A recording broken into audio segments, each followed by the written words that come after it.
Following the policing conference, what is the mood of the party as you head towards an election on the 7th of March?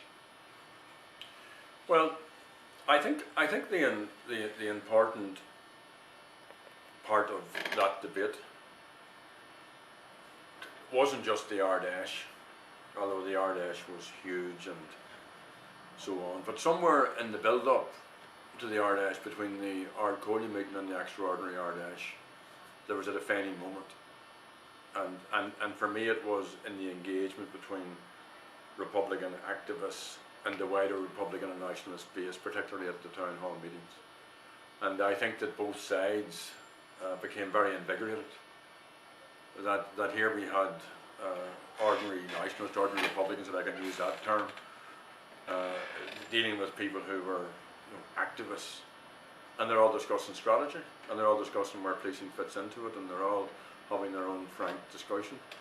So I think it has just almost coincidentally left us in a very prime position, and I think that the party is re-enthused, reinvigorated, and feels it has a big project in the time ahead, and is out there canvassing and working with the Republican base to ensure that we get the biggest vote possible. What do you think chances are that Ian Paisley will accept power sharing with the party following the election? Well, I have been saying fairly consistently to Republican activists that we have to keep all of these options. I mean, my own view is that Ian Paisley knows that if there is to be a return to devolved government in the north, that it has to be in this template, the Good Friday Agreement template.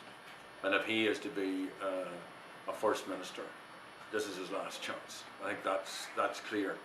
I can't read his mind, but I think I can read the mind of the Unionist electorate, and I think the vast majority of the Unionist electorate want to see the power sharing arrangements returned.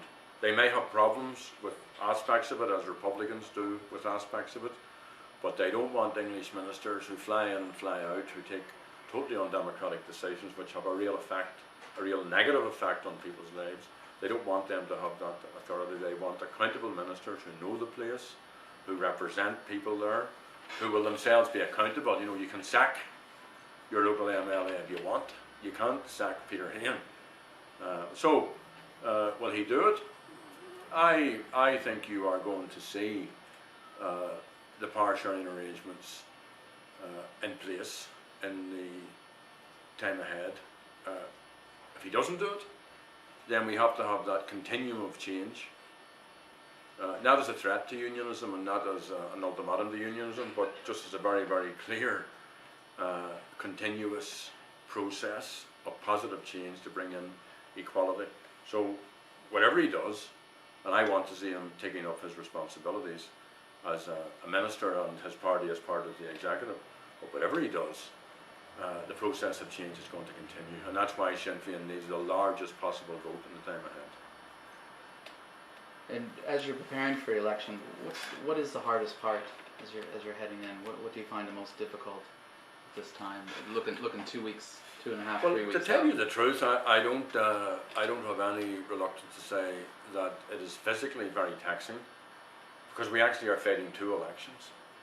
We've just had an extraordinary Ardash, and you know that's after the most intense negotiations that I have been involved in since the Good Friday Agreement negotiations. Because right over the Christmas period, we worked right through all of that period. We had 2 Ardcoley meetings. We took big decisions at each of those meetings. We had a nationwide, an island-wide series of meetings. We had an extraordinary Ardash. We're facing into another Ardash at the weekend. The Taoiseach hasn't called the election yet, but the election's underway here in the south. And now, on the 7th of March, we're going to have the election in the north. So there's a lot of brilliant things about being part of an All-Ireland party, but there are a lot of not so brilliant things that you have to be all over the place. But I mean, I think we are going to have a good election. I mean, that's my sense. I've been canvassing. The returns are very, very favourable. People know the work we've done. People appreciate the work we've done, and I think we're going to reap what we sowed. All the hard work, all the big difficult decisions, all the visionary things which Republicans did, I think are going to be recognised by the electorate in increasing numbers. This is Sinn Féin's first cyber launch of a website. How has the internet affected party activism? I don't use the internet so much myself, although I do use it, but I know that it's a main means of getting information, particularly for young people and for those who are into all of that technology. And we have been able to post both policy documents. We've been able to put, as they're developing, events or our view of events onto our web page. And I don't know quite how many hits we get, but I know that we get a huge amount of hits, and it's all part of that. It's all part of the modern world, and I think that we use it very, very well. What was the happiest election that you fought, and what's been the most disappointing election? Well, the second one's easy to answer. It's the one we lost. We lost the West Belfast election some years ago. I suppose the happiest election would have been the election of Bobby Sands. How old were you when that happened? That was 81, so figure that out, from 48 to 81. You were a young man. What did it feel? I'm still a young man.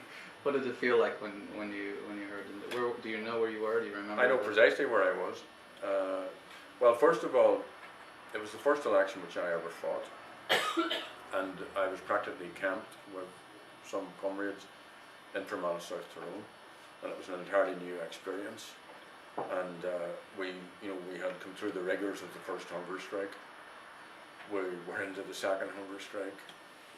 We had been through a lot of soul searching and internalising, and a lot of manoeuvring to actually get a clear field, or almost clear field, for Bobby to stand. And then we sort of like jumped in, and I remember to this day that we were welcomed in villages and farmhouses and towns the length and breadth of Fermanagh, South Tyrone, and it was like, if I can use a very bad metaphor, the cavalry coming over the hill, as our little cavalcades drove in seeking support for this political prisoner.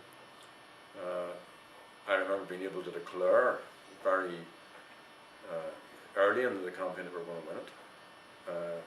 I remember going to see on the morning of the count, and the morning of the count I crossed over from Enniskillen and spoke to Rory O'Bradick in Clones, and I told him that we had won it, even though I didn't know, but we had won it. And I then went to meet with my wife and son, and I was driving, I was on my own, I was driving up a road through a valley called Glenmore, and I heard it on the news, and I screamed and yelled and pounded the car horn and did all sorts of mad things as I heard that Bobby had been elected. And within minutes I pulled up in